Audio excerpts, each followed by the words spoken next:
Bien, volvemos a nuestro país. La delegación presidencial de la región de los lagos decretó emergencia comunal en Puerto Montt tras nuevas remociones de tierra producidas en la carretera Austral. La situación llevó a evacuar a las personas que viven en los sectores aledaños en el kilómetro 47 de la Ruta 7.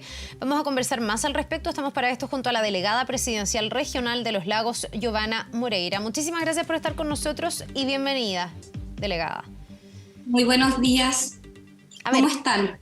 Bien, a ver si usted nos puede explicar, estamos con algunas imágenes ahí en pantalla de esta remoción de tierra, que entiendo se ha producido en más de una ocasión. A ver si me puede contar cuál es la situación en este momento, cuántas remociones ha habido en ese punto y si es solo en ese punto de la carretera Austral. Sí, efectivamente, durante la semana pasada, en la comuna de Puerto Montt específicamente, en la Ruta 7, en un sector que se llama Caleta La Arena y que es un sector que conecta con la bimodal, que conecta con la provincia de Palena, ocurrió una remoción en masa de aproximadamente 2.000 metros cúbicos más o menos de material, que es un poco lo que se ve en esas imágenes. Ya. Producto de eso se tomaron distintas acciones preventivas, ¿verdad?, con un perímetro de seguridad, cortando la conectividad y pudiendo generar los trabajos pertinentes.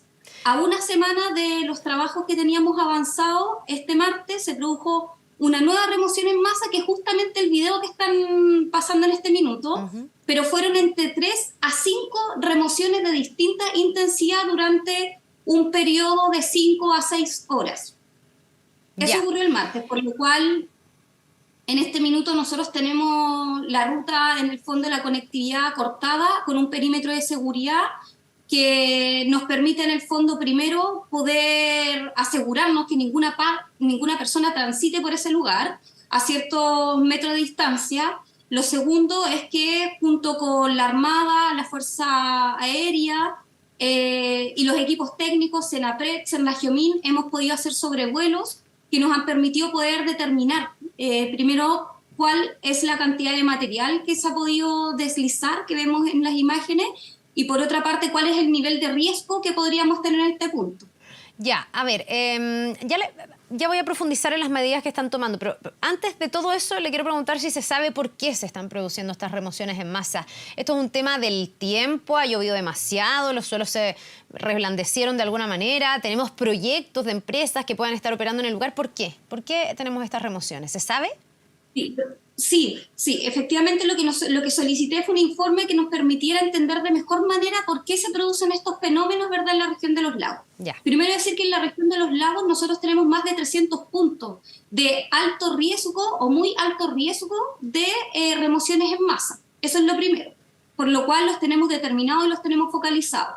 Lo segundo es que la realidad geológica de nuestra región y de la estructura justamente donde ocurrió esta remoción en masa nos demuestra que con cierto cambio climatológico, ¿verdad?, sobre todo lluvia, cierta caída de lluvia en milímetros, pueden producirse remociones en masa. De hecho, hay estudios que nos demuestran que en algunos puntos, cuando llueve 3 días consecutivos, por ejemplo, con más de 120 milímetros de caídas de lluvia, pueden existir remociones en masa.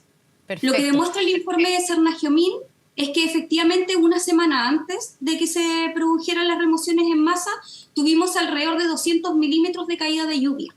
Ya, y ahí podría radicar la causa. Pero perdón, este punto que estamos viendo, donde se han producido estas remociones en masa, ¿está dentro de este mapa de puntos críticos que usted señala? Sí, está dentro de los mapas del punto crítico. De hecho, desde los informes de Senagiomin desde el año 2011, lo muestran como un punto de alta peligrosidad de remoción en masa. Delegada, lo que pasa es que uno ve que hay gente que vive cerca de esto y entiendo que se ha tenido que evacuar a personas. A ver si me puede decir cuántas personas y por qué, si estamos en el fondo con cierta claridad del riesgo que esto significa, hay gente que pueda vivir cerca de estos puntos que ya están de antemano dentro del mapa crítico. Sí, lamentablemente hay muchos puntos críticos justamente donde hay personas que levantan vivienda. Hoy día en la imagen que vemos, por ejemplo, se ven una vivienda. Esa es solo una vivienda y la persona tiene ahí unas bodegas. Esa persona fue evacuada inmediatamente porque además fue afectada su vivienda. La remoción en masa empujó esa vivienda y la dejó con daño en el fondo estructurales importantes. Pero en el perímetro de seguridad que tenemos hoy día solo se encontraría esa vivienda y una pequeña mediagua que están las dos deshabitadas, dada la evacuación que hicimos. pero hoy día sí tenemos 140 familias que se encuentran aisladas debido al corte de ruta, que se encuentran viviendo hacia más cercano, ¿verdad?, a Caleta la Arena, más cercano a la provincia de Palena. Ya, y por lo tanto las medidas, bueno, aparte de evacuar a la persona que tiene su casa, que estamos viendo ahí, que además son unas bodegas, por lo que me cuenta usted, las medidas han estado orientadas más bien al tema de la conectividad, porque me cuenta que hay personas aisladas, y también a quien no transiten por este punto personas que se puedan exponer, porque estamos hablando de una carretera donde eventualmente pudiera haber desplazamiento de gente que se pone en riesgo. Sí, totalmente.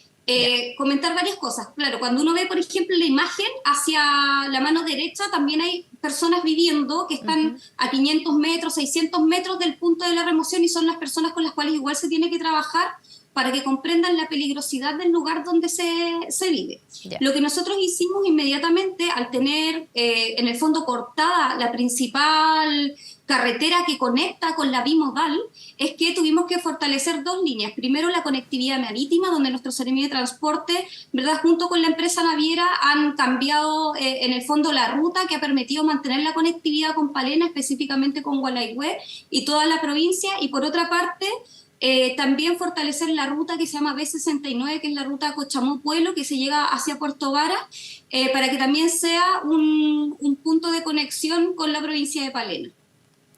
Ya, esto se podría, porque si en el fondo usted me dice que esto depende de factores climáticos, uno piensa ante un cambio climático como el que estamos viviendo y con la situación que hemos tenido mucho más acá en la zona centro-sur del país con las lluvias, que esto se pudiera hacer mucho más frecuente. Aquí hay medidas para subsanar esto, puntualmente las remociones que ya ha habido, pero hay medidas preventivas también. Esas personas, por ejemplo, no van a poder volver a los radios de seguridad que hoy día ustedes están implementando.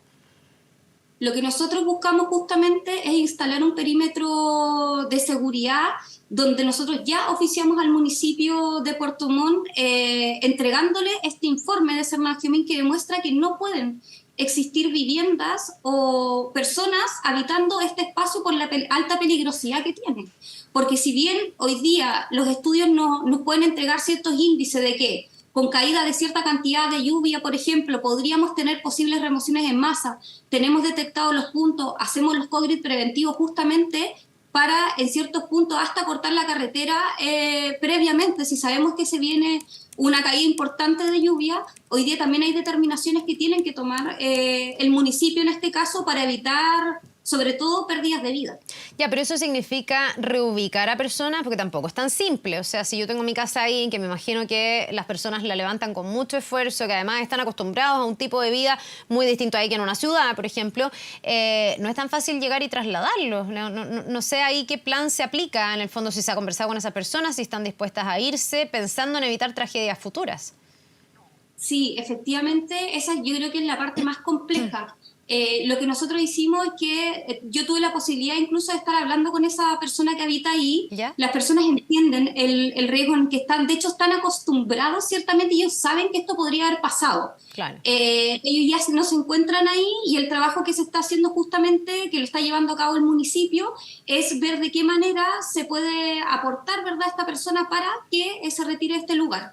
Efectivamente, cuando tenemos este tipo de situaciones no es fácil poder enfrentarlas, ¿verdad?, y articularnos para poder reubicar las personas. Nosotros tenemos una experiencia del año pasado, justamente en esta fecha o en julio, donde tuvimos otra remoción en masa en la ciudad de Puerto Montt, en un área donde había una toma de terreno y efectivamente nos enfrentamos a una situación de tener que reubicar a 60 personas.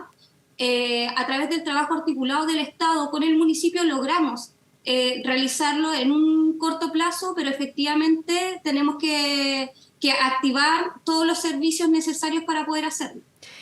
Ahora, en esta coyuntura y en estas remociones en masa, ¿se están generando nuevos trabajos? Porque usted me dice que estaban trabajando después de la primera remoción y vinieron las otras remociones. Hoy día se está trabajando, se está despejando la ruta. ¿Cuándo eso podría estar ya rehabilitado?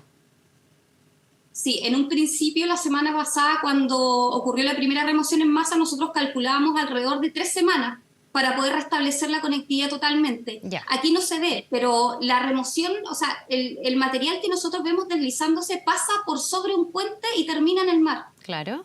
Nosotros habíamos logrado despejar totalmente la ruta sacando 2.000 alrededor de 2.000 metros cúbicos de material, piedras grandes, distintos tipos de material vegetal también, pero necesitamos saber en qué estado está el puente que se encuentra ahí, el puente Las Toninas, para poder asegurar la conectividad, porque dependemos de eso para saber si el puente se encuentra en un buen estado y simplemente necesita, ¿verdad?, una reparación, o más bien vamos a tener que cambiar el puente y, por ejemplo, poner un puente mecano.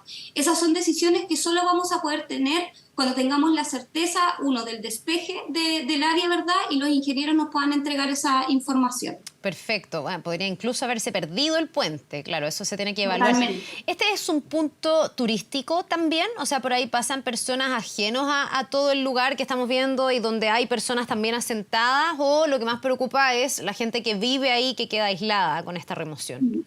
O sea, las dos cosas. Yo creo que por una parte, lo primero es que nosotros estamos preocupadas de las 140 familias aproximadamente que se encuentran hoy día aisladas en el sector de Caleta La Arena, de los estudiantes, niños, niñas y adolescentes que no están pudiendo ir a los establecimientos educacionales, que son alrededor de 30 o un poquito más de niños, niñas y adolescentes, y por supuesto también del área comercial del sector. Esto específicamente es una ruta que nos conecta con la bimodal, ¿verdad? Donde comienza toda la carretera austral, donde están los parques, entonces efectivamente también golpea al turismo en nuestra región, por lo cual para nosotros, primero, la prioridad son las personas, que podamos responderle, que podamos restablecer la conectividad por mientras tenemos trabajando los equipos, pero también es un área que es turística, por lo cual estamos trabajando lo más rápido posible, ¿verdad?, para entregarle certeza a la ciudadanía.